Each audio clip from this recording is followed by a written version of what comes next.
He was evicted from his small apartment after missing 3 rent payments. He found himself clutching that final notice in trembling hands under a flickering motel light. Eviction papers in big red letters stared back at him, "Must vacate in 5 days." For the first time, he felt utterly invisible. No family calling, no friends answering. In that desperate moment, he whispered through tears, "I'm not done yet." He pushed a fist into his heart, not out of anger, but necessity. He packed a tattered backpack and left, not knowing where to sleep next, but certain he would rise. What happened next wasn't just survival, it was ignition of a fire no eviction could snuff out. He hopped between couches, abandoned rooms, and a damp shared motel hallway, each night more uncertain than the last. But amid that chaos, something extraordinary happened. On a rainy afternoon, soaked through and exhausted, he spotted a crumpled blueprint folder at a bus stop, tuckered in rain, as if discarded. He picked it up, curious. Inside lay floor plans for a dilapidated downtown building marked for code violation. No developer wanted it. Yet, as he traced the lines with his finger, images formed: renovated corridors, excited tenants signing leases, rent checks arriving monthly. That discarded sheet sparked a vision. Without $1 in the bank, he sketched his own version of revival. And in that moment, his next chapter began, with an eviction notice dropped, but a new idea rising from trash. He returned to that abandoned building daily. Boarded windows, shattered glass, walls stained with graffiti. But while others saw trash, he saw possibility. On a Monday morning, he stood at the rusted gate and asked the question that would change everything: who owns this place? Days later, after calling numbers on city records, he tracked down the owner, a retired landlord in his 70s. They met in a dusty diner, over watery coffee. The man barely looked up. "You want to what?" he asked. "I want to rebuild it." "You keep the title, I just need a shot." The old man laughed. "Kid, you've got no money, no experience, and no one backing you. You don't belong in this game." That phrase, "you don't belong," hit him like eviction all over again. He didn't answer. He just smiled and replied, "Watch me." The landlord smirked and said, "You've got 6 months. Fix 1 unit. If you fail, you disappear." That handshake became the first brick of his empire. He lived inside the broken building. No heat, no lights, only the sound of dripping pipes and rats. But he brought it back 1 nail at a time. With borrowed tools, scrap wood, and tutorials on an old phone, he sanded floors by hand and painted peeling walls until his fingers blistered. He befriended a plumber from a nearby bar, offered to cook him dinner in exchange for help. A former contractor walked by one day and, seeing him struggle, stopped. "This yours?" "Not yet," he answered. That man, moved by the fight in his eyes, showed up the next day with free paint buckets. It wasn't a job. It became a mission. At night, under a cracked ceiling, he whispered, "One day, I'll make this the place where people feel safe again."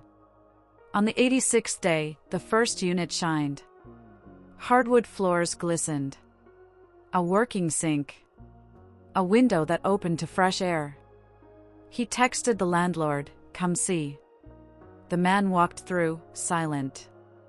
At the door, he turned back. "Didn't think you'd do it.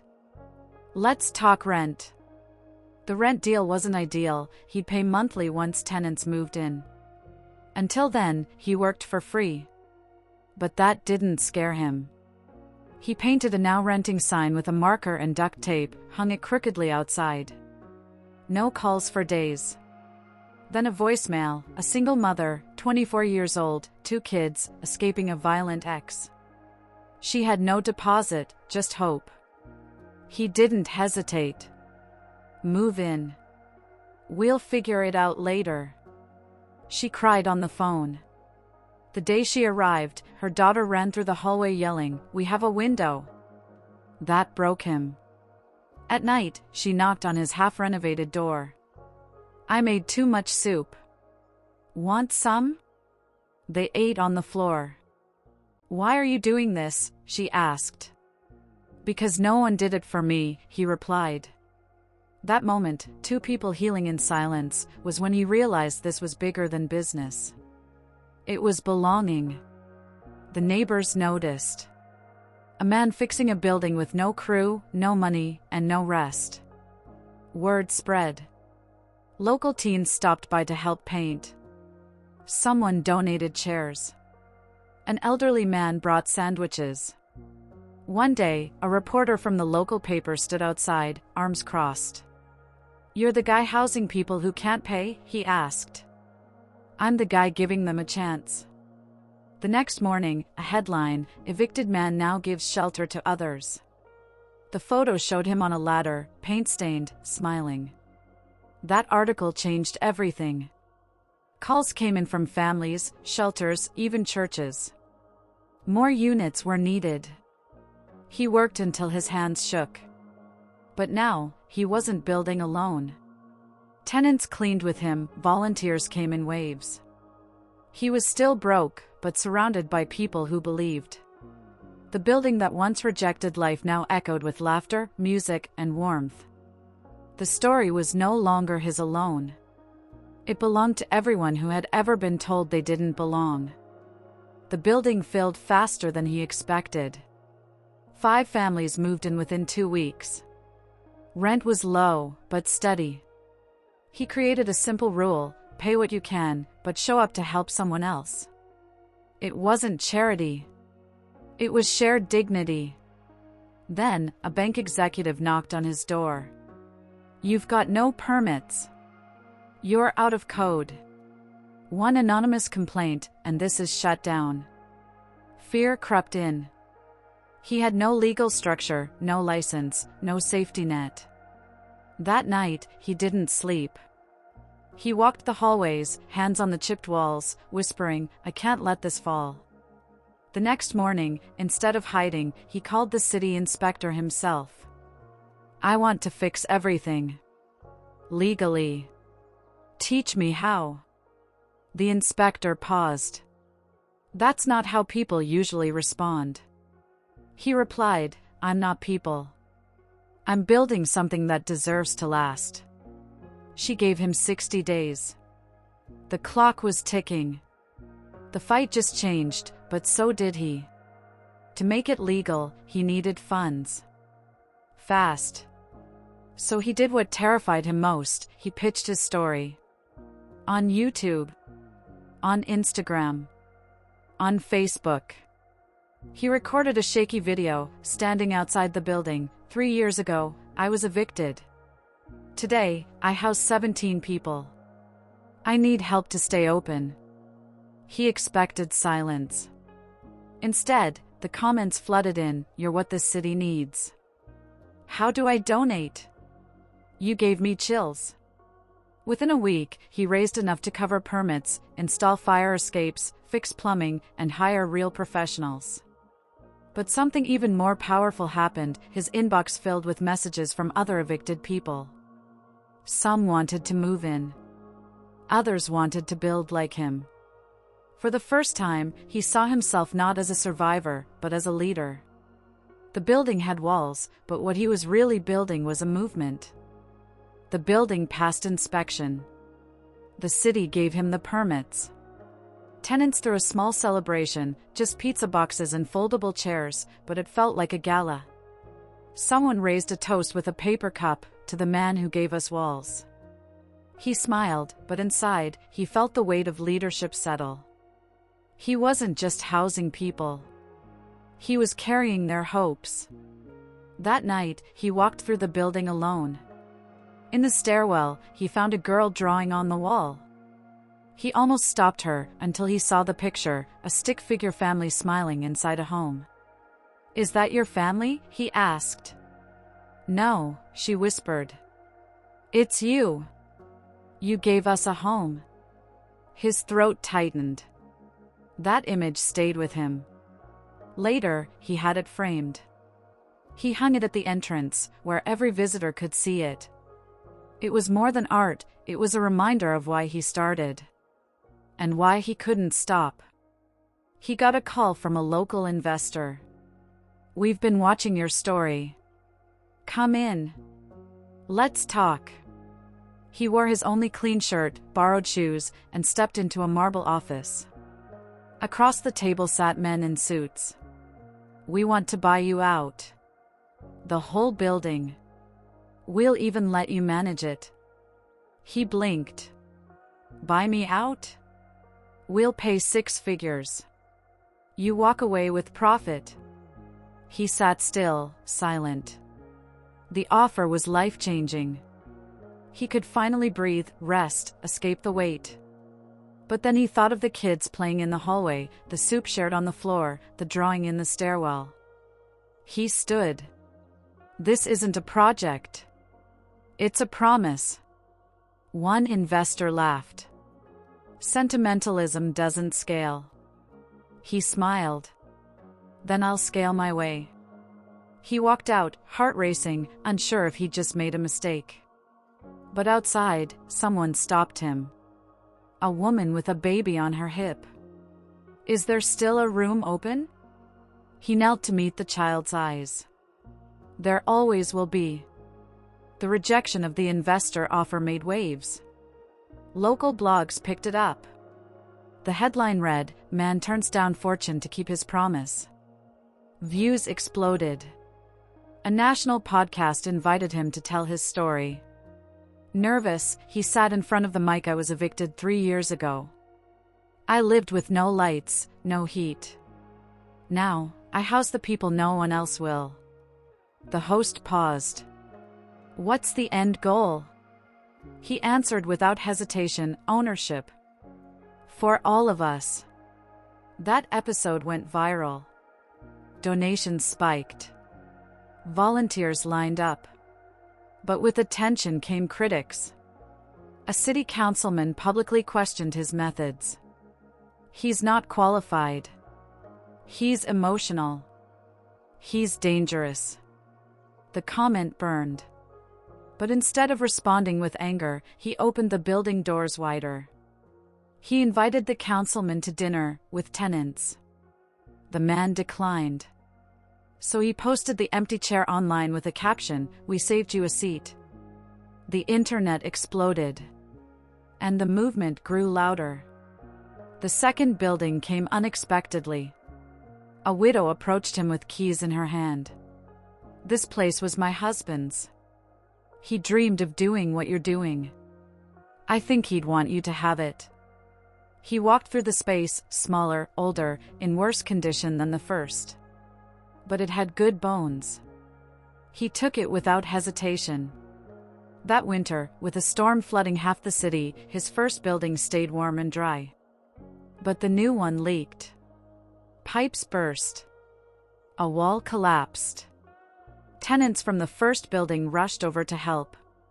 It's our home now too, they said. They worked in snow boots, carrying buckets, sweeping water. No one was paid. No one asked for anything. It wasn't about real estate anymore, it was about reclaiming dignity. That week, someone spray-painted across the front gate, "The house that love built." He left it untouched. A citywide inspection blitz hit without warning. Officials knocked on his door, clipboards in hand. We received a complaint. We'll need full access to both buildings. He knew what it meant. Someone was trying to shut him down. That night, he couldn't sleep. He sat on the rooftop, looking over the city skyline he barely used to afford. A tenant joined him, Luis, an ex-electrician. "You know," Luis said, "we can fix everything they'll flag. I'll get the guys." And he did. For 3 days straight, former tenants became electricians, painters, plumbers. They worked in shifts. One night, a tenant passed him a note that said, "We protect the house that protected us." He smiled through tears. When the inspectors returned, they found up-to-code fire alarms, cleared hallways, secured exits. One turned to him and said, "Frankly, it's cleaner than most of the luxury condos downtown." He passed. Again. But this time, it wasn't luck, it was community. The bills, however, kept coming. And the donations were drying up. He had to make payroll. Had to buy materials. Had to feed volunteers who never stopped showing up.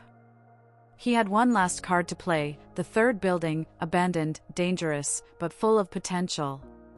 He mortgaged everything. Even his own name. His lawyer called him panicked. If this doesn't work, you're not just broke, you'll owe for decades.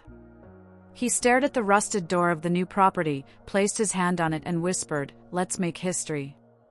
He posted a video, "This is our biggest risk. But if we do it, we change this city forever." The video went viral. Not because of the building, but because of his raw honesty. Millions watched him cry, dirt on his face, saying, "I'm tired. But I believe in this more than I ever believed in myself." Donations returned. And this time, so did corporate interest. But the next decision would test everything he stood for. The offer came from a real estate firm outside the city. They had seen the videos, read the articles, studied the numbers. "We believe in what you're doing," they said. "Let us partner with you. We'll expand your model to 40 cities. You'll be the national face." He hesitated. The offer was tempting, millions of dollars, contracts, security. But then the executive added, "Of course, we'll need to adjust the tenant profile. Make it more sustainable. Less risk." That hit harder than any criticism. So, no single moms? No unemployed? No ex-cons? Silence. The executive finally replied, "We don't see them as long-term investments." He looked out the window toward the building. A child was playing with a broken toy car on the sidewalk. "They were my first investment," he said. And he walked out. Outside, he took a deep breath. He knew exactly what he had just lost. But more than that, he knew what he had just kept, his mission. The backlash was instant. Someone from the meeting leaked the video. The moment he said, "They were my first investment," went viral. It got subtitles, dramatic music, even dubbed versions in other languages. Celebrities commented. This man walked away from millions to protect the voiceless. He hadn't expected any of it. But he didn't have time to process it either. The third building was collapsing. The roof was threatening to cave in. He posted a raw, unedited video. "We might lose this one. I'm asking, again, for your help. Not for me. For them." In 48 hours, he raised more than he needed. But what moved him most was what came with it, a letter. From a 12-year-old boy living in the first building. Written by hand, it said. "If my mom had met someone like you earlier, maybe we'd still have my dad." That broke him. He folded the letter and kept it in his pocket. He would never walk without it again. The city held its annual real estate gala.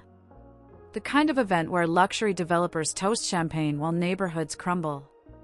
He had never been invited. But this year, something changed. His name was on the list. Not as a guest. As a nominee. When he walked in, wearing a borrowed suit and scuffed shoes, the room fell quiet. Some clapped. Others scoffed. But one person stood up, a former tenant, now a speaker at the event. She walked on stage and said, "This man gave me a key when the world gave me silence." The applause was thunderous. He was called up to speak. He hadn't prepared anything. So he just breathed and spoke from his gut. "I was once evicted with nothing but a backpack. Now I own buildings where no one feels invisible." He paused, scanning the faces.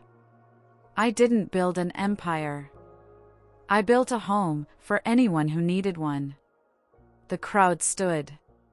That night, his phone blew up. Interviews. Donations. endorsements. But none of that mattered as much as the next knock on his door. A quiet teenage girl, holding a notebook. "My mom says you saved us. I wrote something for your wall." It was a poem. We had no roof. Then we had you. He had money now. Recognition. Influence. But what he did next surprised everyone. Instead of building luxury units, he bought the abandoned school at the edge of town, the one no one wanted. He turned it into something new. A housing training center. People who had once been tenants were now learning to renovate, design, and own. He posted, "We don't just need housing. We need housing built by the people who lived without it." And the world listened. He created pathways for single mothers to become property managers, for former inmates to become contractors, for evicted teens to become architects. One night, someone asked him on a podcast, "So, are you rich now?" He smiled. "I sleep better than I ever did in a penthouse. And every door that opens for someone else, that's my wealth." That clip hit 40 million views. Not because of what he owned, but because of what he gave back. He returned one morning to the first building. The one with the soup, the stick figure drawing, the girl who once said, "We have a window." It had been 5 years. The paint had faded a little. The floors creaked. But it was still full. Still warm. Still alive. He sat on the old staircase and pulled something from his pocket, the handwritten letter from the 12-year-old boy. He looked around. The boy, now taller, with headphones and a confident stride, passed him. "Still carrying that thing?" he asked, smiling. "Every day," he answered. They laughed. Then the boy grew serious. "I want to build too. Like you." And in that moment, he saw it, the cycle closing, and another one beginning. Later, during a quiet walk through the hallway, he found a new drawing on the wall. Not of him, but of 3 people, side by side, holding keys. Below it, written in chalk, "We belong here." That single phrase meant more than every award, every check, every headline. Because it wasn't just about saving others anymore. It was about giving them the tools to save themselves. Years passed. He never became a billionaire. But he built 37 buildings. Each one with open doors, sliding scale rent, and community gardens. He started hosting welcome dinners for every new building. No speeches, no suits. Just stories. At the final dinner of the year, someone asked him, "What would you say to your younger self, the one holding that eviction notice?" He paused, looked around at the crowd. Former tenants. Now owners. Now builders. I'd tell him that the key he thought was taken from him was actually being shaped in his hand the whole time. The room went silent. Then someone whispered, "You didn't just build homes. You built people." That night, as he locked up the community center, a small piece of paper fluttered down from the bulletin board. It was old, yellowing. The original eviction notice. He smiled. Folded it carefully. Then slipped it into a frame, next to the first rent check he ever received. 2 symbols. Of how far a person can go. When they lose everything. And decide to build anyway. Sometimes, life strips us down to nothing, not to break us, but to reveal what we're truly made of. This story isn't just about a man who was evicted. It's about all of us. About how, in the middle of silence, rejection, or humiliation, there's a choice. A moment. One heartbeat where you can either surrender to what's happened or decide to build something no one saw coming. How many times in life have we felt unseen? Passed over? Like we didn't belong in the room, or the opportunity, or even our own story? This man took his eviction notice, the ultimate symbol of exclusion, and turned it into a blueprint for belonging. We might not be building houses, but every day, we're building something. Trust, relationships, our dreams. And sometimes, the bricks are made of pain, but the foundation becomes unshakable. He didn't wait for permission. He didn't wait to feel ready. He acted with what he had, courage, and a reason. And that is enough to change lives. So maybe today, you're holding your own version of an eviction notice. A breakup. A job rejection. A dream deferred. But what if that pain isn't the ending? What if it's the ground you're meant to rise from? Thank you so much for staying with us through this journey. If this story moved you, if it reminded you of your strength, or the strength of someone you love, don't let it stop here. Subscribe to the channel, because we tell real stories that remind us we're never alone. Leave a comment sharing your turning point, we read every single one. And share this video with someone who might need a little light today. Because healing is contagious. And sometimes, all someone needs is to hear that it can get better. Thank you for being part of this. We'll see you in the next story.